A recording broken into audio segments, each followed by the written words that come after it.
परिचय। अरुणा अपने दोस्तों के साथ बाहर खेल रही है। उसे सड़क पर एक ब्लेड पड़ा मिलता है। उसने इसे उठाया और इससे एक पत्ती काटने की कोशिश की। उसे पता चले इससे पहले ही उसकी उंगली कट गई। वह अपनी खून बहती हुई उंगली पकड़कर घर के लिए भागी। उसकी मां ने घाव साफ कर उस पर पट्टी बांधी। प्राथमिक उपचार करने के बाद वह अरुणा को चिकित्सक के पास ले गई। इस पाठ में हम प्राथमिक उपचार के बारे में जानेंगे। आओ सीखें। आपातकालीन चिकित्सा को परिभाषित करना। निम्नलिखित में प्राथमिक उपचार के चरणों को बताना।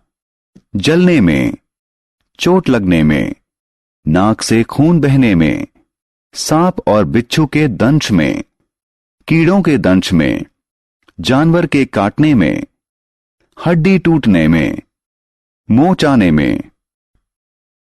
आपातकालीन चिकित्सा। एक बुजुर्ग आदमी पार्क में बैठा हुआ था। अचानक ही उसने अपने सीने के बाएं हिस्से में तेज दर्द महसूस किया। शायद उसे हृदयाघात हुआ हो। उसे तत्काल चिकित्सा की आवश्यकता है। किसी रोगी को उसके प्राण या किसी स्थायी घाव से बचाने के लिए दी जाने वाली तत्काल चिकित्सा को आपातकालीन चिकित्सा कहते हैं। गंभीर दुर्घटनाएं, हृदयाघात, दमा का दौरा इत्यादि में आपातकालीन चिकित्सा की आवश्यकता होती है। आइए अब कुछ ऐसे उपचार सीखें जो छोटे घावों की चिकित्सा में काम आ सकते हैं। जलने के लिए प्राथमिक चिकित्सा। जलन, बिजली या रसायन जैसे अत्यधिक गर्म पदार्थ के संपर्क में आने से त्वचा पर होने वाला घाव है। जब एक व्यक्ति जलन से पीड़ित हो तो हमें जलन वाले स्थान पर ठंडा पानी डालना चाहिए या बर्फ रखना चाहिए। सूखे कपड़े से साफ करना चाहिए। जलन वाले स्थान पर जीवाणुरोधक मलहम लगाना चाहिए। चोट के लिए प्राथमिक चिकित्सा। त्वचा के कट जाने, फट जाने या उसमें छेद हो जाने से होने वाले घाव को चोट कहते हैं। जब चोट से खून निकले तो चोट को साफ पानी और साबुन से धोएं। जीवाणुरोधक मलहम लगाएं। चोट को पट्टी से ढकें। नाक से खून बहने पर प्राथमिक उपचार। नाक में स्थित रक्त वाहिकाओं के फट जाने से नाक से खून बहने लगता है। नाक से खून बहने पर हमें व्यक्ति को बैठाकर आगे की तरफ झुका देना चाहिए। नाक के नरम हिस्से को अंगूठे और तर्जनी से पकड़कर तब तक बंद रखना चाहिए जब तक खून बहना बंद न हो जाए। सांप या बिच्छू के दंश का प्राथमिक उपचार। सांप या बिच्छू का दंश जानलेवा साबित हो सकता है। सांप या बिच्छू के दंश से जीवन रक्षा के लिए जहर को शरीर के अन्य हिस्सों में फैलने से बचाने के लिए घाव के ठीक ऊपर एक रस्सी या कपड़े का टुकड़ा बांधें। घाव को साबुन और पानी से साफ करें। शरीर से जहर निकालने के लिए खून को चूसकर बाहर थूक दें। कीड़ों के दंश का प्राथमिक उपचार। कुछ कीड़ों का दंश घातक हो सकता है। प्रभावित भाग को साबुन और पानी से धोएं। दर्द से राहत के लिए प्रभावित भाग पर बर्फ रखें। खुजली से बचाने के लिए कोई जीवाणुरोधी मलहम लगाएं। जानवरों के काटने पर प्राथमिक उपचार। कभी कभी जानवरों का काटना बहुत गंभीर हो सकता है। कुत्ते या बंदर के काटने से रेबीज हो सकता है।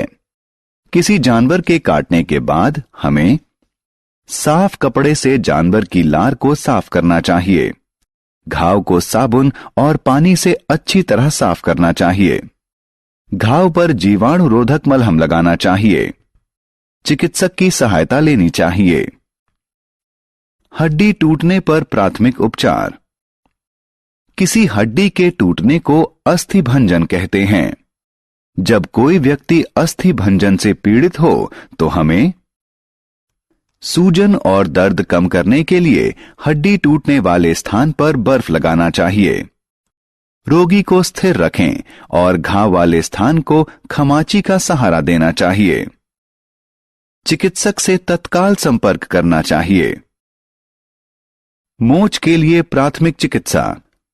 मोच अस्थिबंधों के संधियों के चारों तरफ उनकी क्षमता से ज्यादा खिंच जाने के कारण होती है। मोच से राहत पाने के लिए हमें दर्द और सूजन में कमी के लिए प्रभावित भाग पर बर्फ लगाना चाहिए। सहारे के लिए पट्टी बांधनी चाहिए। घाव वाले भाग को थोड़ी ऊंचाई पर रखना चाहिए। आओ खेलें। स्तंभ क और ख की सामग्री का सही मिलान करें।